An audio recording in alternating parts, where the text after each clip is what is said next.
나는 대한민국 예비역병장이다. 안녕하십니까? 1980년대 50 시절 군대 이야기를 나누는 예비역병장입니다. 오늘도 저의 옛날 군대 이야기와 함께 추억여행 떠나시죠. 나의 일병 시절 218번째 이야기. 소원수리 2. 대대의 1위 등병을 대상으로 소원수리를 쓰고 우리가 혹한기 동계훈련을 나갔다가 부대로 돌아온 뒤부터 우리가 쓰고 간 소원수리에 대한 소문이 꼬리에 꼬리를 물고 들려오기 시작했습니다. 어떤 것이 사실이고 어떤 것이 뜬소문인지 알지 못한 채 소문은 또 다른 얘기거리를 생산하면서 퍼져나갔습니다.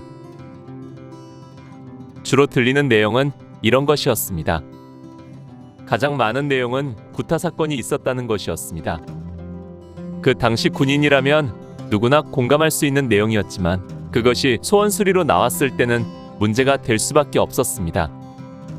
그냥 맞았다는 정도가 아니라 뭐년 뭐월 뭐일 뭐시에 어디서 누구누구에게 어떻게 맞았다고 자세히 적시되어 있다는 것입니다. 이 같은 구타에 관한 내용은 각 중대 공이 가장 많은 건수를 차지하고 있었습니다. 그리고 다음으로 많은 것이 식사에 대한 불만이었습니다. 식사량이 적다는 것은 기본이고 분대장과 고참들은 먼저 밥을 타먹고 쫄병들은 늦게 타먹는다는 것과 식기를 쫄병에게 맡겨 씻게 하는 것 등이 많은 불만으로 나왔다는 것입니다. 식사 배식에 대하여는 정량 배식을 해달라는 것과 이를 위해 자유 배식을 하게 해달라는 요구가 많았고 간식으로 건빵을 규정대로 달라는 것이었습니다. 우리들에게 간식으로 일주일에 한 번씩 건빵이 지급되도록 되어 있는데 그것이 잘 지켜지지 않고 있었던 것입니다. 이 밖에도 내무생활에서 분대장과 고참들의 억압적인 태도와 폭언, 욕설에 대한 내용이었습니다. 어떤 병장은 욕으로 시작해서 욕으로 끝난다고 했고 어떤 분대장은 욕을 15가지나 한다고 적은 사람도 있다고 했습니다. 그 분대장에 대해서는 짐작 가는 바가 있었습니다. 우리 중대 3소대의 하사였는데 그는 욕을 입에 달고 사는 사람이었습니다.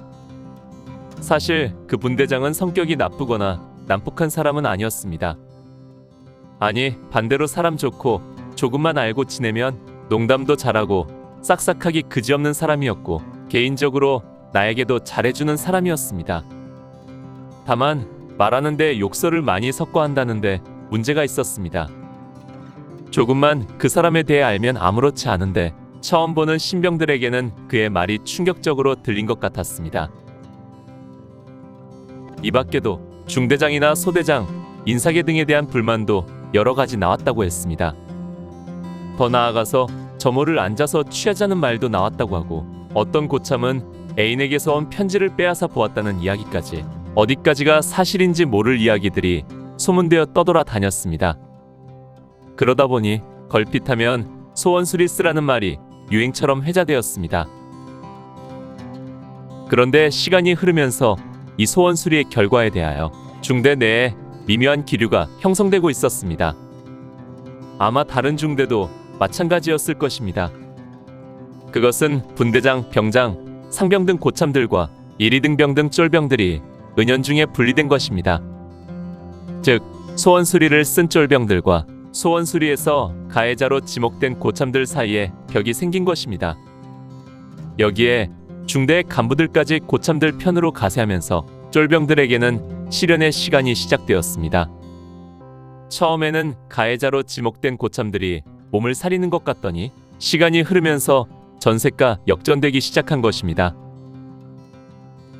2월 6일 대대에서 중대장 회의가 있어 다녀온 중대장 교육이 있었습니다.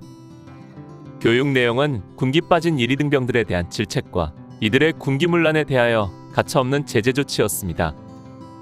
모든 내무생활에서 분대장과 고참들은 쫄병들의 생활을 체크하고 규정에 위배된 사항이 있으면 얼차려를 포함한 강력한 제재 조치를 취하라는 것이었습니다. 복장, 보행군기, 식사군기, 관물, 총기, 내무생활 모든 분야에 대한 감시와 통제 지시가 내려온 것입니다. 이날 이후부터 대대 분위기가 살벌하게 바뀌었습니다. 처음 소원 수리에 대한 내용들이 떠돌 때는 고참들이 몸을 사리더니 대대 지휘부에서 쫄병들 군기를 잡으라는 지시가 내려오고 지휘관들이 고참들 편을 들어주니 쫄병들에 대한 통제와 압제가 더 심해진 것입니다. 결국 소원 수리의 결론은 느슨해진 쫄병들의 군기 상태를 확인하는 과정이었고, 이를 파악한 상부에서는 이를 다잡기 위한 처방을 내린 것에 불과한 것이었습니다. 팀 스피리트라는 큰 훈련을 앞두고 소원 수리는 쫄병들을 다잡고 군기를 확립하려는 또 하나의 굴레에 불과한 것이었습니다. 돌이켜 생각하면 50 군사정권 출범 후에 많은 수의 대학생들이 입대를 해서 전방 부대로 들어왔고, 이들이 과거 폭력적인 군대 문화에 부적응하고 불만이 쌓여가고 있는 것이 사실이었습니다. 이런 분위기에 대한 실태를 파악하고 그들을 기존의 군대 문화로 예속시키려는 목적이 이번 소원 수리 속에 담겨 있지 않았나 생각됩니다.